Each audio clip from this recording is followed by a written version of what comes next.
ABCD!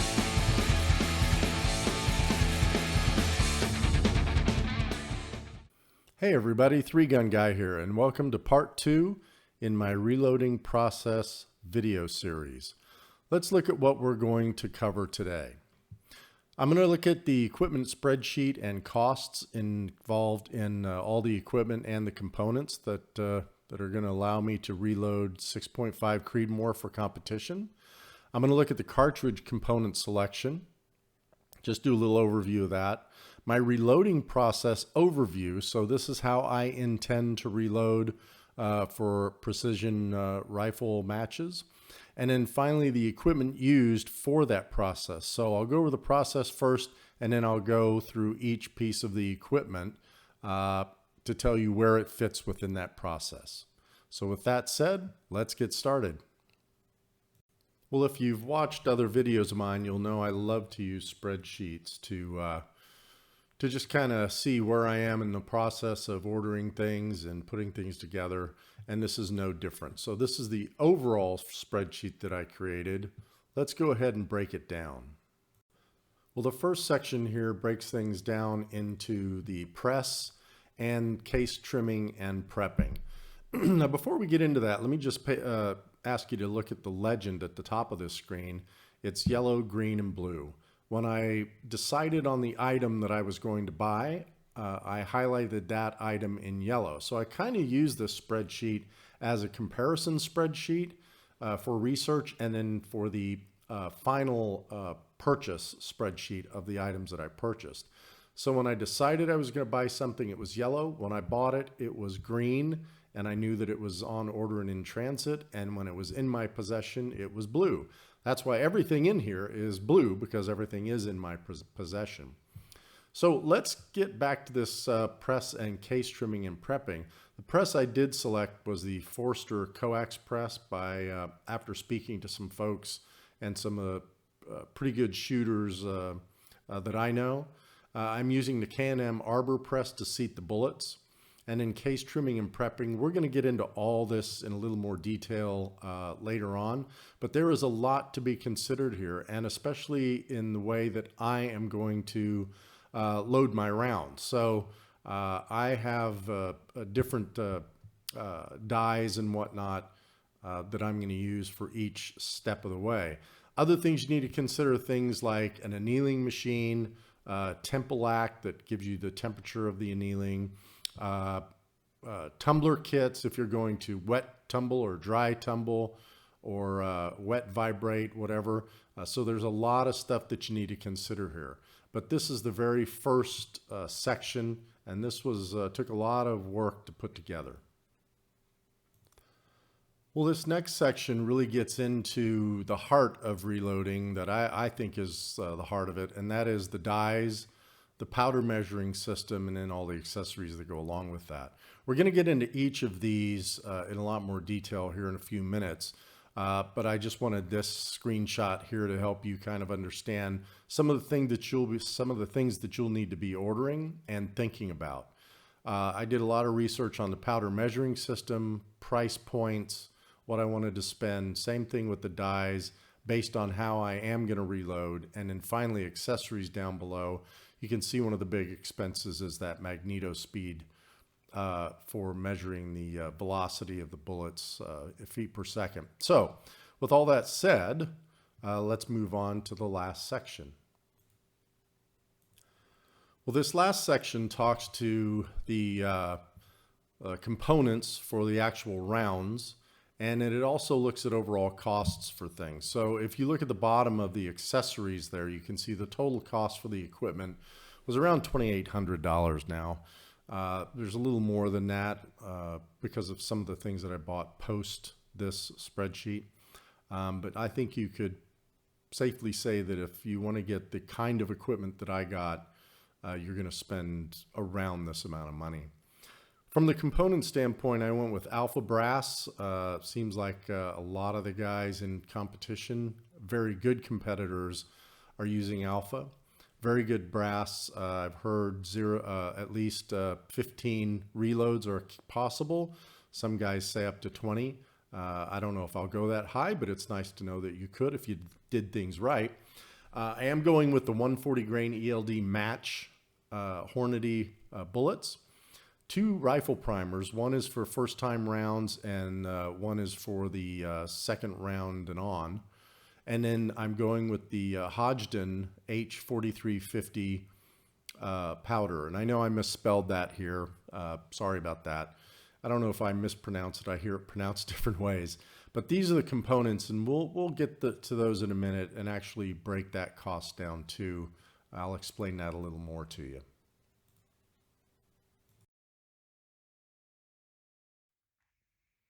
Well, let's do a quick tour of the reloading room. I had this armoire before, so I just reused it. My wife was very gracious enough to let me take one of our bedrooms and convert it into a reloading room. Yeah, I know, I'm a lucky guy. So I'm using the armoire just for general storage. Right now I've got some of my reloading supplies on top of it. And then you know what? I just went to Home Depot, got some cheap shelves, put them up. I just wanted to keep things simple. Got some pretty nice little LED lights from Amazon. And then I had this drawer holder before, so I just mounted it on the wall. And then, you know, another thing you don't think of is something like a pretty decent magnifying glass that can light up, right? So my eyesight's not as good as it used to be. So I got that. Got a little bitty shop vacuum just to have around here. And then I've got the table. Now the table I went with, I was looking at 6-foot tables, but I thought I want something that I can kind of spread out on and that I can just put my gun up on here, my rifle up on here, and not have everything too crowded. So I went ahead and went with a Husky 8-foot table. Now I got this from Home Depot, and I actually found this thing on sale for I think $212. So with Black Friday coming up, folks, you're going to want to really look for some good deals. One thing that I did do, if you look underneath here, I did bolt this to the studs. So you can see the bolts, and this thing isn't going to go anywhere. You don't want this thing to move. I put a little pegboard up here. I try to keep pegboard to a minimum because it can get out of hand. So I just put enough pegboard to hold the reloading items that I need to reload 6.5 Creemoor. Remember, that's the only round I'm reloading. So let's go ahead and back out so you have one more shot of it. And then we're going to get into the reloading process itself and then into the individual pieces of equipment. Well, a friend turned me on to this process and I really like it. I've made a few changes after my first reloading, but basically this is how it works and this is how I'm going to reload going forward. So if you look at this, let me just bring this over here. You know, I use these Tupperware tumblers. They work great to keep you through the process. So for example, here I've got 110 pieces on 11 tube Hornady brass. I just put a lot number in there. This is actually once fired, so that should actually be on there. Once fired. And then I have a checklist, right? So it's deprimed, clean neck OD, primer pocket, brush neck ID, the inside of the neck, dry tumbled, annealed, lubed, and resized, lubed and mandrelled. I told you I was going to do multiple steps instead of a single resizing step. Dry tumble, trim, chamfer, and deburr. Seat the primers, load the powder, and then seat the bullet. So this is the process. I kind of broke it down a little bit more on my updated sheet, but it's basically the same thing. The one thing I added was check concentricity. Some people do this, some people don't. We're going to go over that in a minute. But other than that, this is the process. And the nice thing is you get 100 pieces of brass after you've shot it, or new brass like I'm going to do with my Alpha. And I can just start going through this checklist. I can say, look, you know, I only have time to deprime, clean the necks, and do a dry tumbling today. So then after that's done, I put them in this case, put this on there, and I know exactly where these cartridges are in the process. I have the last batch, one of the batches that I did. So this is all complete. And so when I look at these naturally I know that they're all done, but I also know when they were done and are they once fired, twice fired, or so forth. This is Hornady brass that I used, the production brass. I'm only going to reload this maybe 3 times, maybe just twice, because it's not, in my opinion, and from what I've heard, up to the specs of something like alpha brass. And that'll be for my wife to shoot when we go to the range. So that's the process. What I'd like to do now is go down this process and then start to bring into play the pieces of equipment that I'm going to need for each step in the process. So let's go ahead and do that. Well, as we can see in our process, I've got some brass that is second fired brass. So this was brand new 147 grain rounds, Hornady. And then I reloaded it once and have fired it a second time. I'm going to probably reload it one more time. I have not found any signs of stress on the case. So if I follow our step here, I'm going to deprime. So the first thing I would do there is take out my Lee decapping die. I've already set it to the depth I need it at. I would put it in my Forester press. I would take the piece of brass, put it in the press, and just deprime it. So there's the first step, right? Though that's the equipment that I will use for the depriming process.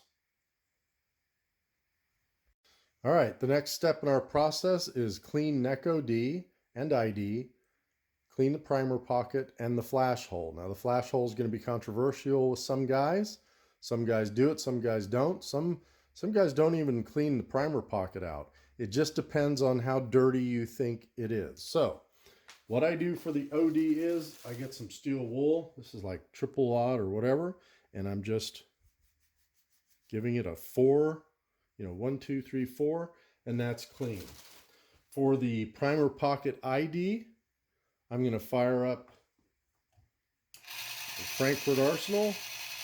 I'm just going to run it through this brush. That's it. That's all I do.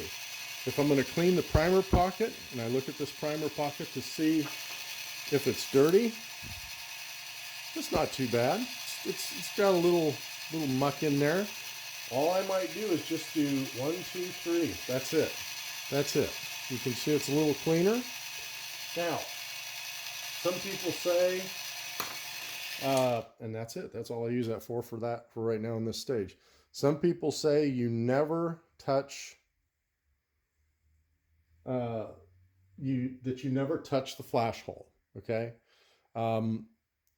I'm not sure why you wouldn't do that, because if there was some carbon buildup in there or some type of buildup, I would think you would want to clean it.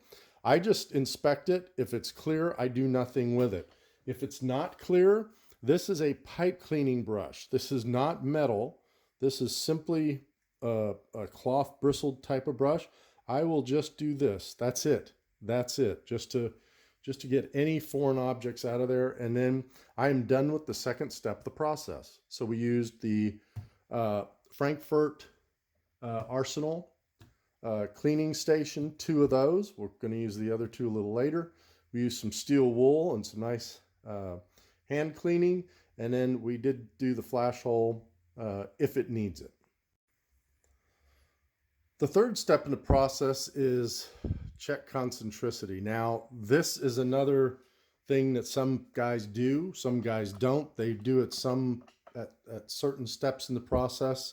Others do it at other steps in the process. The reasoning for me to do this at this step is I just want to know that this case, even though it has not been sized yet, I haven't run a mandrel through it yet or anything, I want to know that it's at least in decent shape to continue on with the process. So I run it through a concentricity gauge, and all I'm looking for is anything above, say, 4/1000th of an inch difference. This one's registering between 2 and 3 thousandths at a certain spot, and that is well within range for me, so I'm good. Do I do this with every cartridge? Yep, I do. I'm sorry. Some people say you don't need to do that, and that's fine. Hey, if you don't think you need to do it, then don't do it. I'm not telling you what to do. I'm just telling you what I'm going to do. And if you want to follow along based on what I've learned from other guys, that's great. And if you want to skip a step like this, you could. You could do this after you've resized the brass. And I generally will do this again after I resize, but I'll only do it with a selected lot. So I'll just pick some random cases just to make sure that things went well. Okay, so we have checked the concentricity, and the next thing that we would do is dry tumble. Now I'm going to take the camera out of here. I'm just kind of put two steps into one. What I would use to dry tumble is, again, the Frankfurt Arsenal dry tumbling system, and this is just ground corn. Right now I also have walnut shells that I'm going to use later on, but I will then tumble the brass, the 100 pieces of brass that I've done. I'll tumble those for about 2 hours. And that's going to get all the gunk out of everything. Some people say, well, why are you doing the primer pockets before you dry tumble? I don't think the dry tumbling gets everything out, so that's just something that I like to do. So let's look at our checklist now.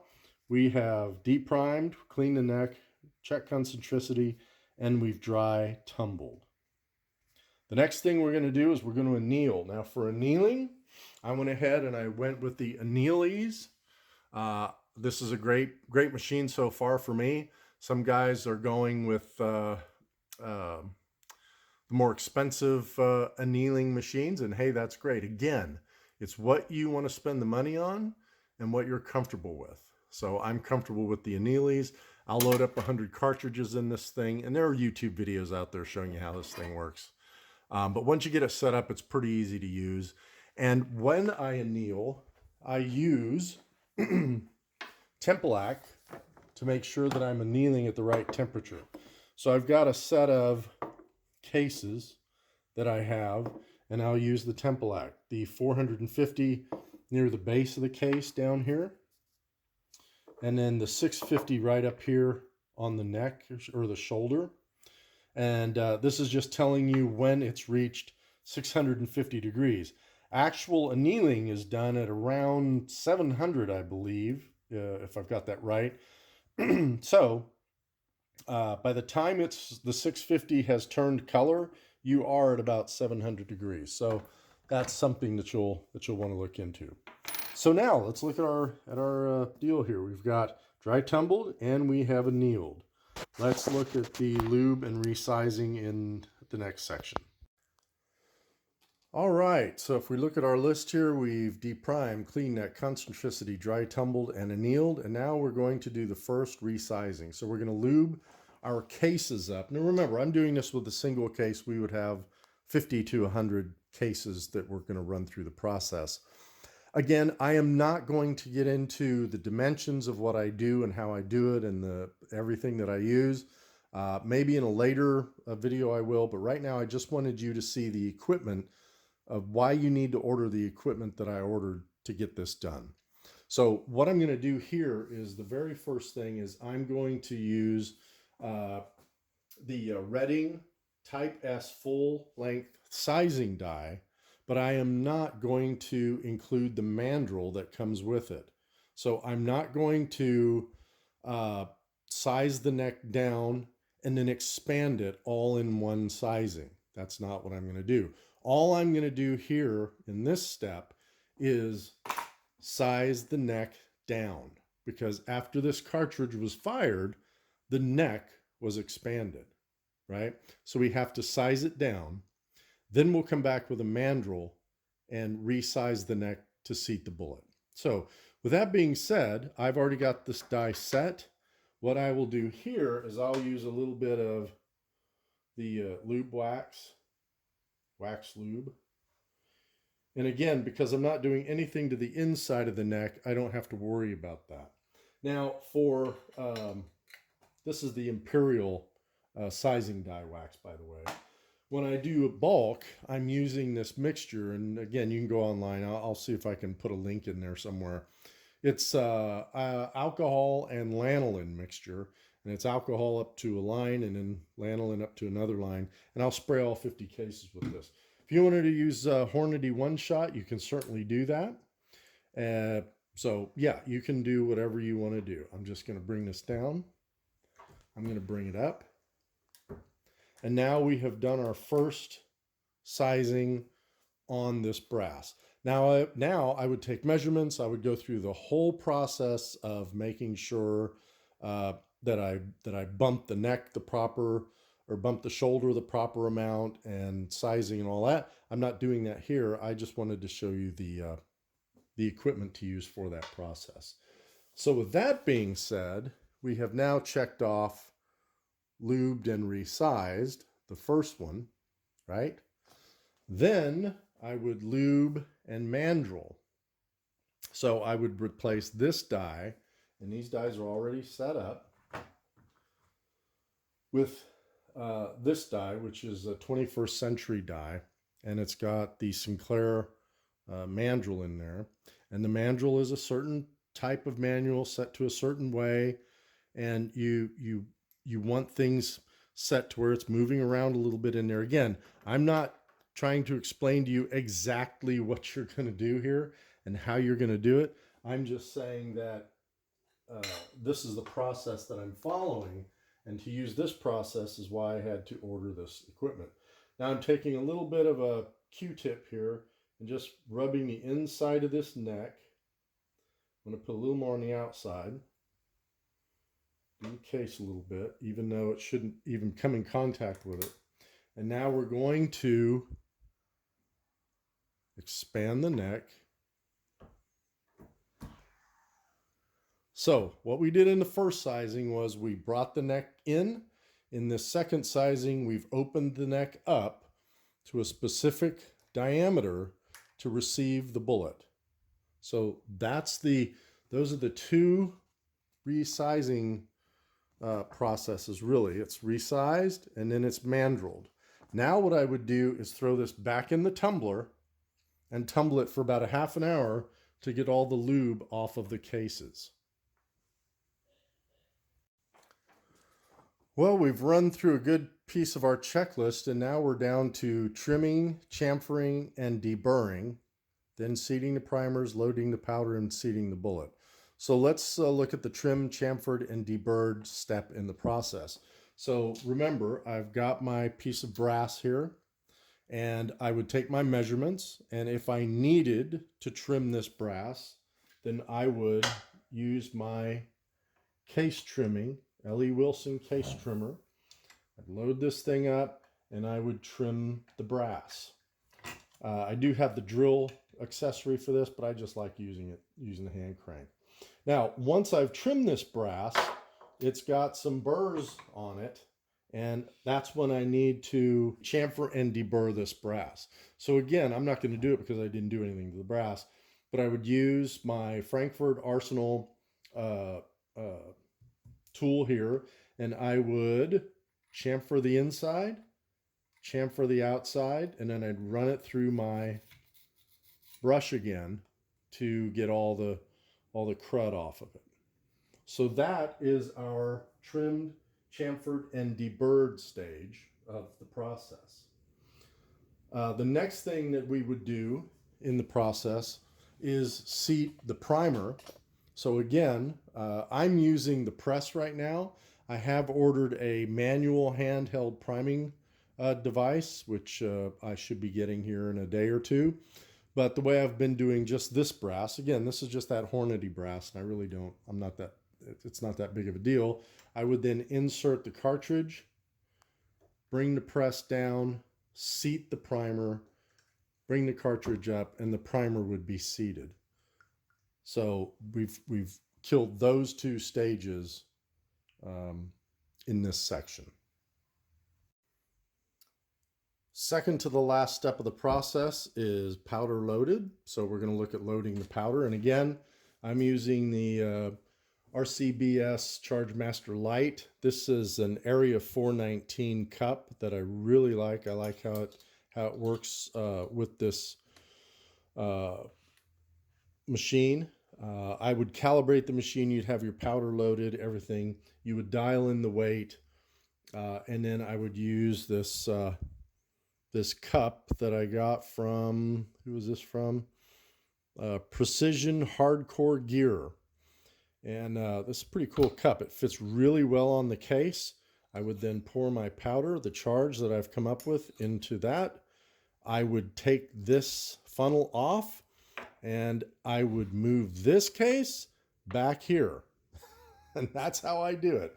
If I don't, and what will happen to you is you will leave the case there, you'll leave the cup there, you'll take your next charge, you'll pour it on there, and this thing's going to fill up, and you just double loaded your case. So I just get in the habit. I do that. I do this. Those are loaded. These aren't. And then I just work my way back. And then when you get to the last row, you're at the last row. That's all you can do. So we've loaded the rounds, the cases with powder. So now we would have powder in the cases, and we would use, finally, our K&M press along with our Wilson bullet seeder. Now I've got this all set up, and the way this would work is I would take my primed round, I would put it in here. I would take my bullet, I think I've got a bullet somewhere, but even if I don't, I would drop my bullet in here. This piece would sit on top of it. This would be up a little bit because the bullet hasn't been seated. Put this in my press, press it down, bullet is seated, and I would have my final seated bullet. Now, again, I'm not going to go into all the dimensions of how I'm seating my bullets and all that stuff. That's something that you need to determine on your own. I would, again, watch Panhandle Precision. The guy is awesome. Sam is just fantastic at explaining all of this in great detail. And I have no intention of just regurgitating what Sam says and how to measure and all that stuff. I think he just does a great job.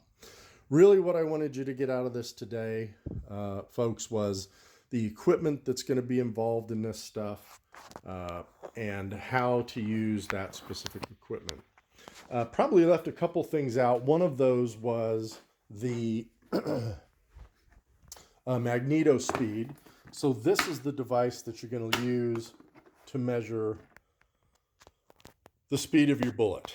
And you can get into, if you just do a YouTube on ladder testing your different rounds, because as I just said, I've already loaded some rounds up on this.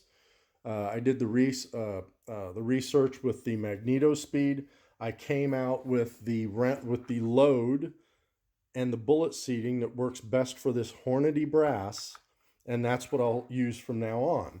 But I did a five stage, 5 round per stage ladder test, and that's how I arrived at what's going to work for that rifle for that round.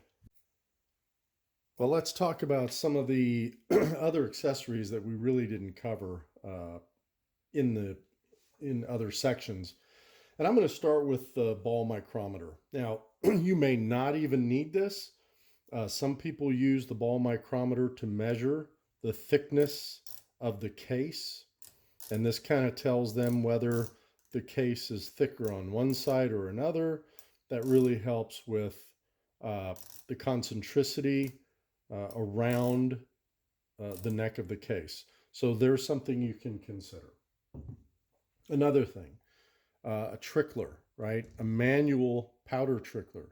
If my RCBS powder machine goes out, then I need to be able to manually load some ammo. This is a pretty cheap Frankfurt Arsenal. It's really heavy, and it looks like it's made really well. Let's get into scales. Here's a really cheap, I think $25 Frankfurt Arsenal scale. And this is, again, sometimes I use this to kind of make sure that what my other scales are measuring is accurate. This thing actually is pretty accurate. I've been surprised at how accurate that is. Bullet case gauge. So this is in the list, as is everything else, but really this is just a gauge that tells you, are you within specs or not in specs when you're uh, uh, sizing your cases, right? If the case is too long, that's bad. If the case is too short, that's bad too. So this helps you understand that. The one thing I didn't get that is not on that list, but I ended up getting, is a bullet puller, because yeah, as you as you start to work on your seating depth, sometimes you may have to pull that bullet out. So that's something good to have. And then the last thing I wanted to talk about were the calipers. So I did not go with the expensive brand Mitutoyo. I'm not going to spend 200 or whatever dollars on a set of calipers. I went with the eye gauging. They're Easy Cal calipers, and I've done a lot of reviews or read a lot of reviews on these. They seem to work fine. So we'll just see. But the things that I have mounted on these calipers are pretty important. So the first piece of equipment that I have on here, and again, I'm just using the Sinclair bullet comparator body, which is this piece here. And then I'm using the inserts that I need to use to measure things like the shoulder bump. Remember in the first first stage when we measured the shoulders, and I said we bumped them back 2/1000th of an inch. This is what I use to make sure that I'm doing that properly. So the other thing that we're going to look at is the Sinclair comparator. Now this is really measuring the case base to ogive. So you will see that acronym CBTO, and what they're saying here is I'm measuring from the base of the case up to the ogive of the bullet. And you can look up all that, what ogive means and all that. I'm not going to go into it, but basically when I start to seat these bullets, when I start to do the final measurements of my template case, I will be measuring using that measurement, the base to the ogive of the bullet. And so that's really what these are for. I got a decent set. Like I said, I didn't spend a lot of money on them, but we'll see how well they hold up. One other thing, and I touched on this, but I really want us to pay attention to this, guys, is please make sure you keep things organized. I'm going to give you a great example here. This box is the box of my first loaded cartridges. This was that second, the once fired Hornady brass that I reloaded. So that I have some of those rounds left over. Okay, so you can see that. This is the fired brass from these loadings. So this is second fired brass. It's not first. I'm just really stressing that you want to keep things as separate as possible and as organized as possible. You can see here, second fired brass from 11-2 firing. So I know that this is the second firing. This will be the last time I reload this brass, most likely, because it's Hornady brass. So that's that. Just keep things organized. And the last two things I wanted to talk about here were, just some things that I did. I went ahead and downloaded the SAMI specs for the 6.5 Creemoor. And, I just encased it in plastic, so I have it. It's a good reference. And then what I also did is I kind of like to work in Visio. So I actually built a cartridge out in Visio. And then what I decided to do was to start to see the new, for new brass, fired and then sized. So the reason I'm doing this with these dimensions, I'll probably add a couple more dimensions here, is to really see, and this really helps you understand what's going on in the process. So as when you start to take these measurements and then you start to see what cartridge is working in your gun, in your chamber, you can really use this as your template as well. So this is for Hornady fired brass. I'm going to make one of these up for the alpha brass as well. And that'll really help me keep things straight. But it's really neat to see the numbers and how, as you are going through the process, they're changing, and it will all start to kind of make sense to you. Some simpler stuff, hey, here's a paper clip. Well, I used the paper clip, and another buddy of mine turned me onto this. You use the paper clip, you bend it in, and you can see if there's any case separation way down here near the base and the web of the case, right? So you just run that in there. As I said, I'm only going to reload these maybe 3 times and then I'm done with them. But when I get into the alpha stuff, I'll check for wear a little more often. Let's see, I think that's about it for this. Let's get on to the components now. Well, these are the components that I'm going to use. As I told you earlier, let me just start with the brass. I'm going to use Alpha Munitions 6.5 Creemoor brass. This is how it comes. So it comes in a very nice case. Very nice brass. I've done measurements across some random pieces, and it is very consistent brass. So that's what I'm going to use for the brass. Primers, I'm using CCI. Again, I was told that you're going to start with your first, because this brass is brand new, never been fired. You're going to use a 400 primer first for the first firing. Then after that, you're going to go to a 450 primer. It's a Magnum primer. Remember, this brass hasn't been fired. It needs to expand to my chamber of my new gun. And so for the first firing, I'm not that interested in how accurate I am with the load, the bullet seating, and all of that. I'm going to use the first load more for practicing out on the range, different situations. Bullet-wise, I'm using Hornady 140 ELD M. This is the match grade bullet. A lot of guys have said that this is the bullet to use. I like Hornady, so I'm going to go with them. And then from a powder perspective, I'm using the Hodgdon H4350 for the powder. So all of this put together, if I do things right, I should have some very, very consistent loads and some very good accuracy.